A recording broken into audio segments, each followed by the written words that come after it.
And I'd like to start with you, Mr. Harding. What? I'd like to start with you, Lieutenant Colonel. Talk to me about joining the Tuskegee Airmen back in all those many Am I years. on the mic? Okay. Yes, you are. I never thought about flying and growing up. I just wanted to go to school to be an engineer. But I had an older brother who I grew up with. I was second of seven children. And I was with him during my growing years until in 41, he and two of his friends joined the Navy, and then the first thing I thought about, military. In 43, I graduated from high school in the spring and turned 17 in June. And I wanted to go into the Navy, but my father wouldn't let me. So I got a job, and then in 43, they came out and said, if you're 17, high school graduate, you pass this exam, you can go into flight training.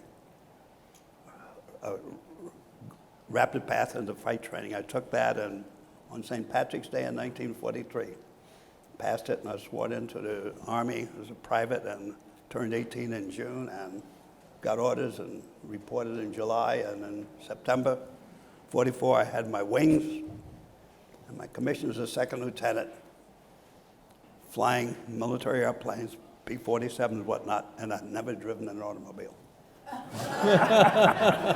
Never driven an automobile? Never driven an automobile.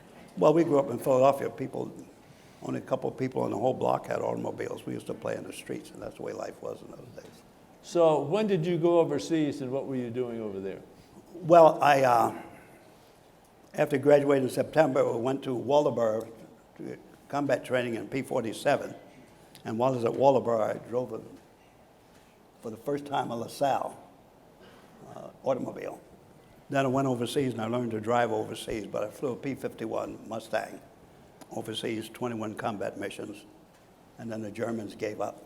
So, And what was your mission flying those P-51s? I was with the station in Italy, 15th Air Force, the 332nd Fighter Group. I was part of the 99th Fighter Squadron, and we escorted the B-17s and B-24s in their mission over Germany. Also, we would go back and do fighter sweeps over Germany. That's the only time I fired my guns is on fighter sweeps.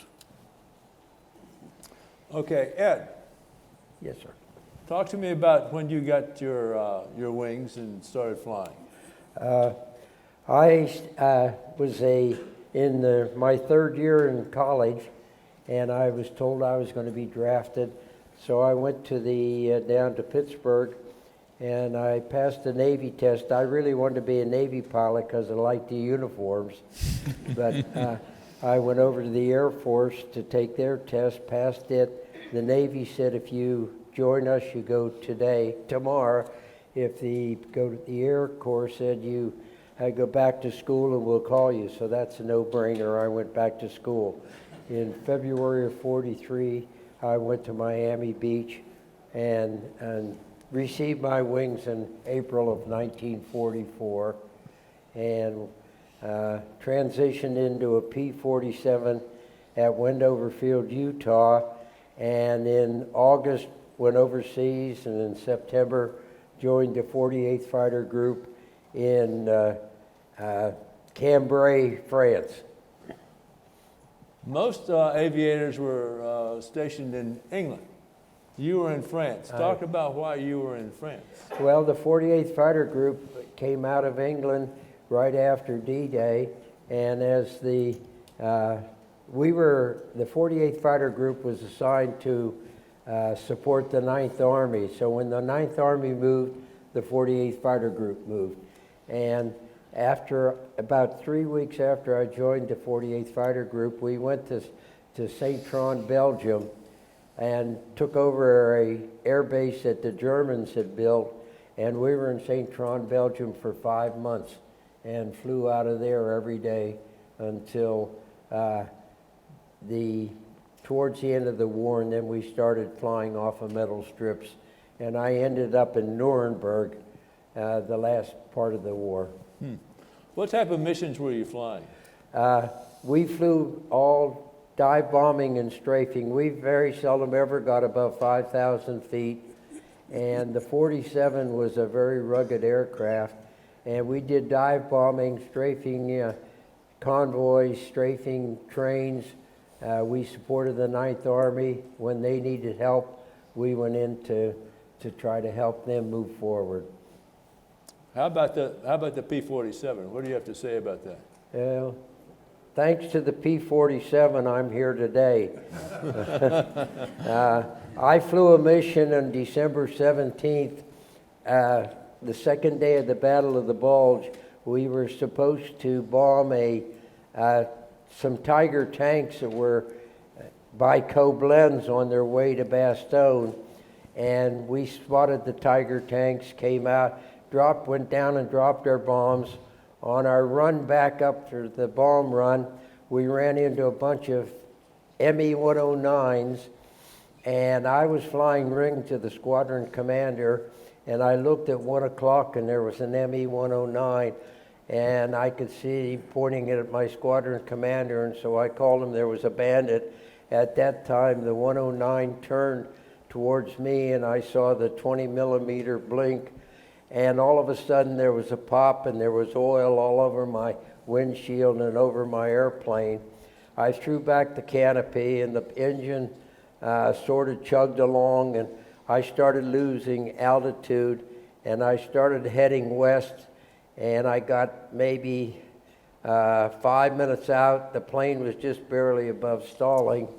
And I looked out to my right, and there was an Me-109, and to the left was an Me-109. And all of a sudden, they start to cross behind you. And as a pilot knows, anybody goes behind you, they're there for one reason, to make their guns go and shoot you down. Well, these two fellas did not. They crisscrossed and came in, flew me escort back to the bomb line. And when we got to the bomb line, they put the circle and peeled off, and I eventually got back to my base. I found out later the Pratt & Whitney engine on that plane lost 8 cylinders and it still flew. So that's how good the P-47 was. Well, let's talk to a P-51 guy and see what he has to say about this. Can you talk about, Joe, when you got your aviation training and where you went from there? Yeah, well, I joined, I was accepted into the Army Air Corps program on the 25th of November of 1942, my 18th birthday. And eventually, through a lot of training, I was commissioned in April of 1944 as a second lieutenant fighter pilot. I was 19 years old, and went through transition into fighter transition into P-40 and got a couple 100 hours into P-40 before going to England, where I joined the 20th Fighter Group, the 55th Fighter Squadron, flying P-51s. I'd never seen a P-51 before, but having flown the P-40, it was no problem. And checking out in the 51, I got about 15 hours in it and started flying combat. Flew my first combat mission on the 12th of December of 1944, and flew some 49 missions, the last of which very significant. I was escorting some 450 bombers with 250 fighter escorts to targets in the Oranienburg area, north of Berlin. And we were hit by a swarm of Me-262 turbojets, and I happened to be able to latch onto one. I was flying high cover, and I got equalized the speed advantage it had, and I pulled into it 6 after it blew up a second B-17. And as I came in, I got some hits on his left wing. He started burning, and then he went into a roll down to the deck, and I chased him there, and he disappeared into some clouds. And so I wasn't going to follow him there, so I take a look over, and I see an airfield full of enemy aircraft, and I started strafing, and I broke the fighter pilot rule of one pass, all ass, and I made too many passes. I destroyed 5 aircraft on the ground, and last of which I got a couple of hits of the engine, made it up to 10,000 feet, made it back to the Berg, which was about 80 miles away, and got attacked by an FW-190. He missed, fortunately, but I was down to 500 feet, and I bailed out at about 350 feet, was captured with POW, and went on a forced march from Berg back to Berlin, to Stalag 3, escaped, and he got with a Russian tank unit and fought with them from Berlin to the Battle of the Elbe near the end of the war. We're going to get back to some of that in a minute. Hold on just a second. So, George, May I make a comment on Of course something? you may. We talk about the P-47 and the P-51. The P-51 was a beautiful airplane. I flew that in combat, but I trained in the 47. Now, the 47 is an air-cooled engine with the cylinders out there. And the P-51 is a liquid-cooled engine. If in combat your liquid coolant line is damaged, you just will get out of the airplane. The engine's going to overheat and blow up. But the P-47 had cylinders shot away in some of the airplanes, and the engine kept running and brought the people back. It was amazing the difference in survivability when you get to the P-47 airplane. It was a rugged airplane and just a beautiful thing. you agree with that? Very much so.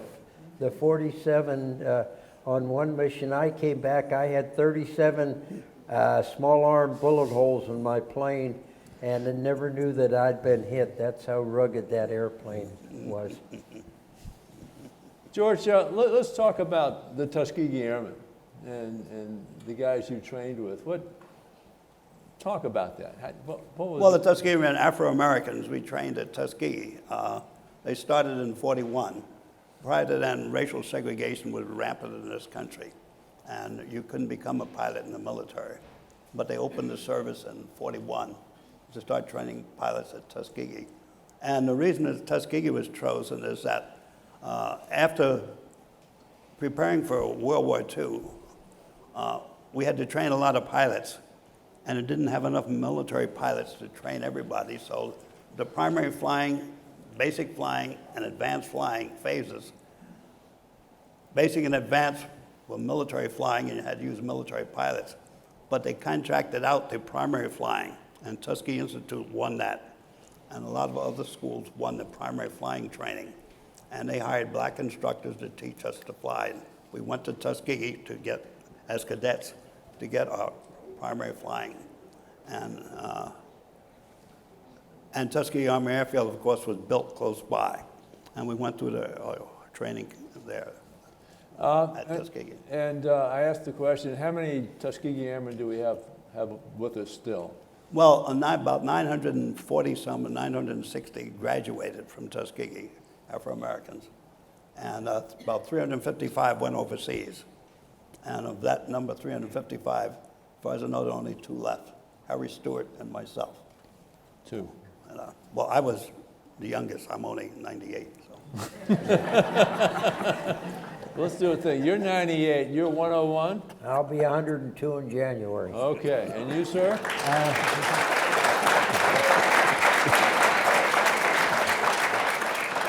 I'll be 99 on the 25th of November. Oh, gee whiz. Okay. Something about flying airplanes, I guess. Yeah. Can you talk about any other missions that you went on, Ed, that kind of stick in your mind? I can very quickly tell you one that took place on December 7th. We were supporting the 9th Army, and the weather was very bad at that time. On that particular day, we had a 500-foot ceiling. The 9th Army sent a call saying they were stifled at a soccer field in Jülich, Germany, and so 12 of us were assigned to go over and try to move the Germans out of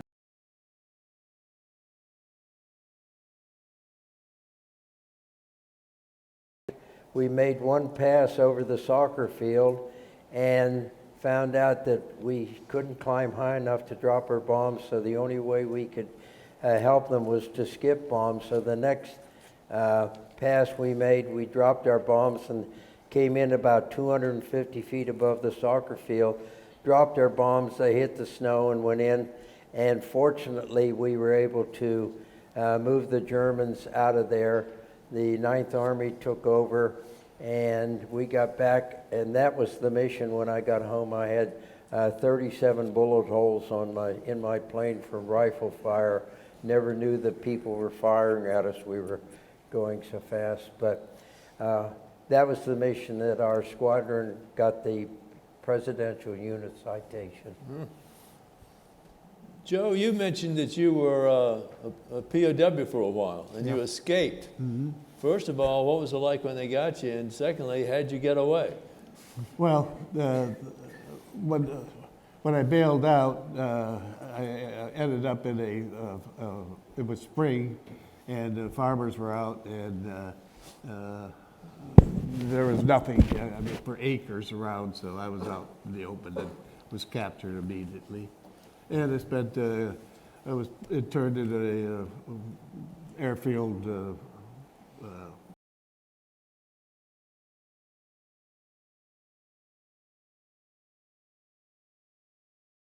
and, but intense questioning, but no physical stuff. And then they shipped me off to Stalag 3, which was a British POW camp.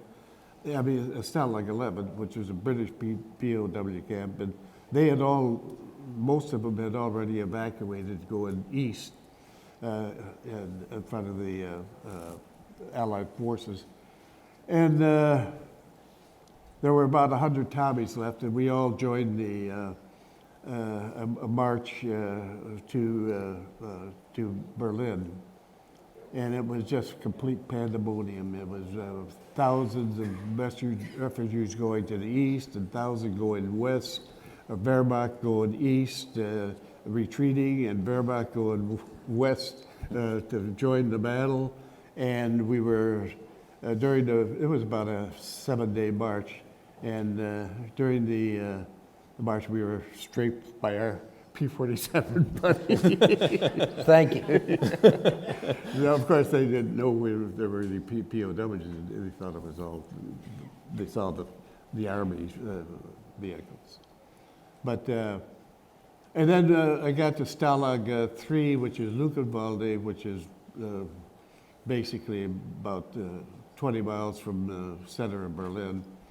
And it was minimum security. This is near the end of the war, of course. And so it's basically going out under the fence. I did that and walked towards Berlin because I knew the Russians were in Berlin. And I was in a ditch. I heard the rolling of tanks coming by. I went out and waved them down, and through some miracle, we were able to I was able to communicate with the lieutenant in charge of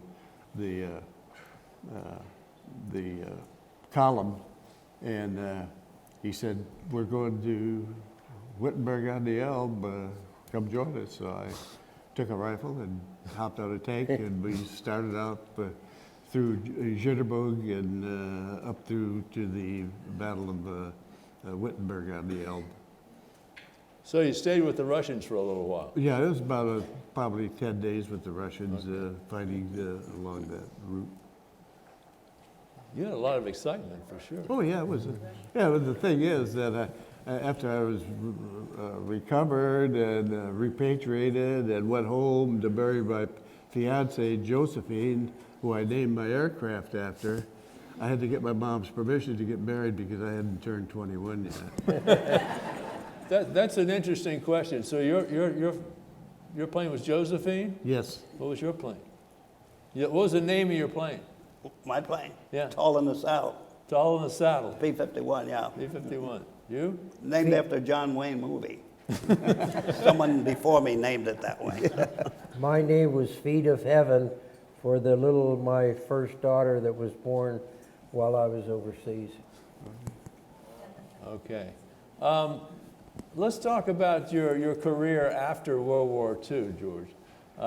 Where'd you go after the war was over? Well, I got out in 46, to go to school, NYU. And of course, when I went to NYU because of a girl in New York.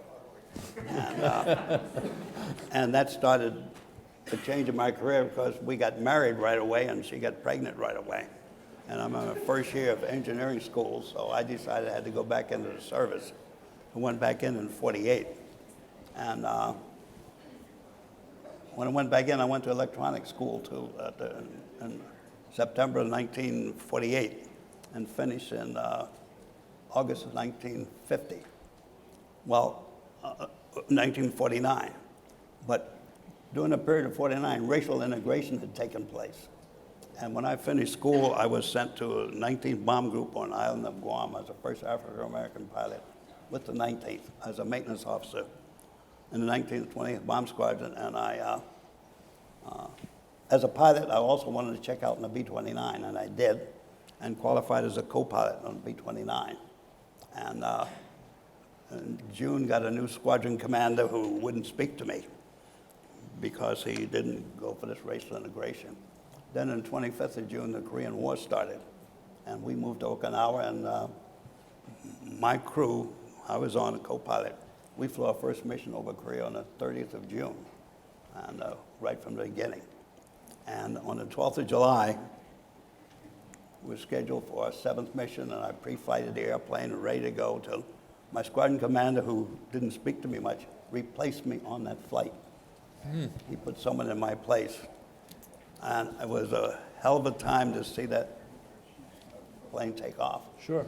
Later in the day, I ran into him. I was going back, since I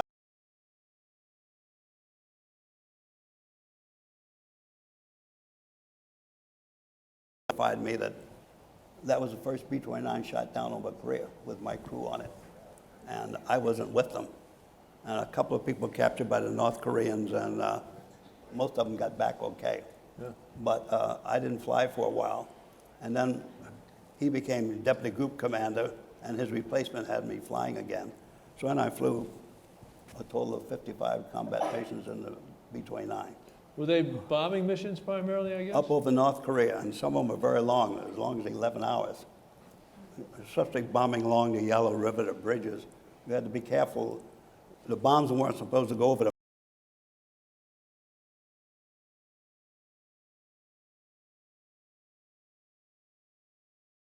The Chinese had come into the war in 1951, so we had to worry about them. So I came back and had a full career in the service, although I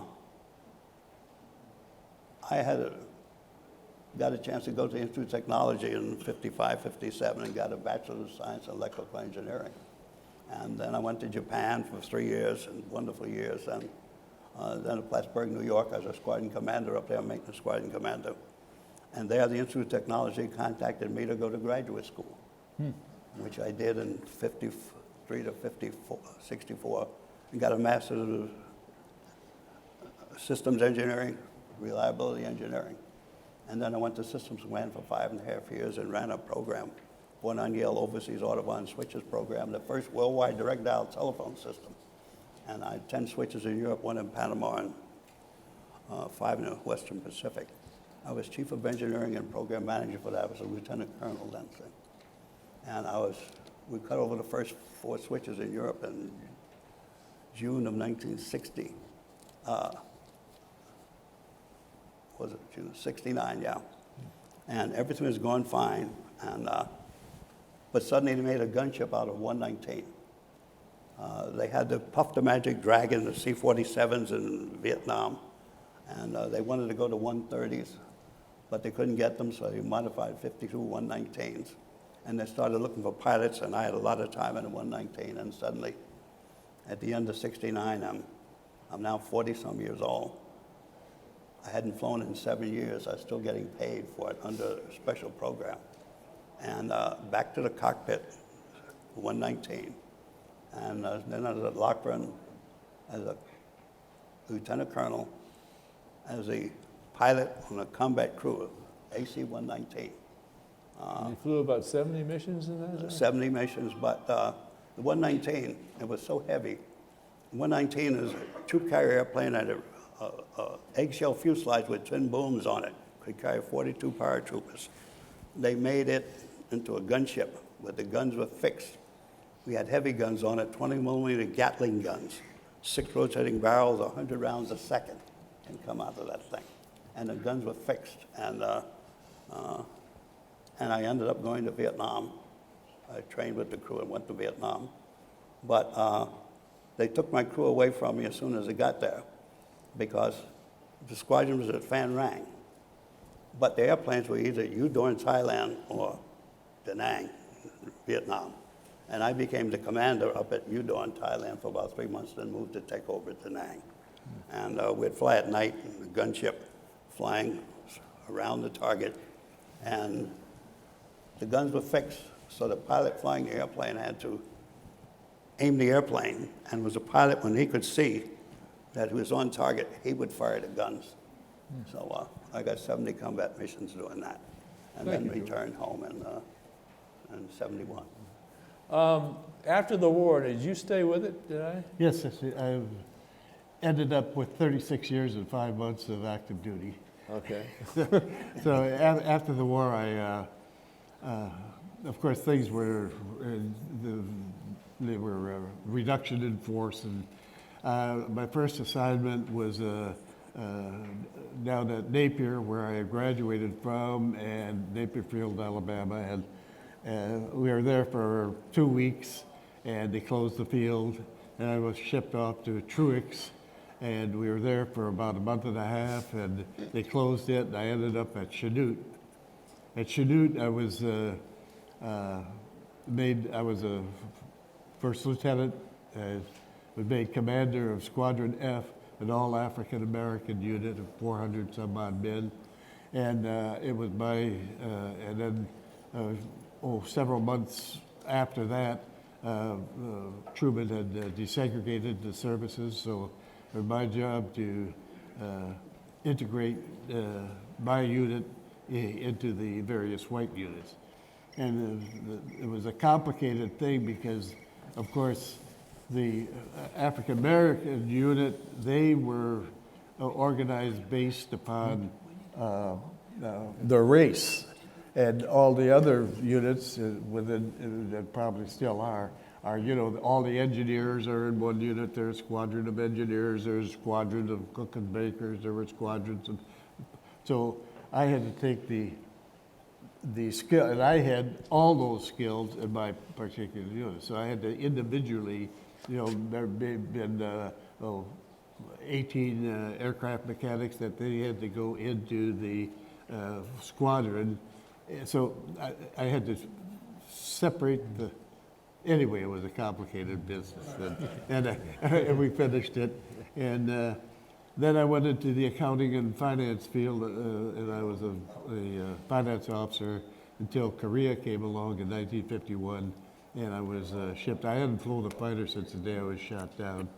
So I was sent to Korea to the 18th Fighter Bomber Group, 20th Fighter Squadron. 18th Fighter Bomber Group, 12th Fighter Bomber Squadron. Flew 76 missions over North Korea there, and then from there, I went into the command and control business. I figured there was no real future in being a pilot. Thank you.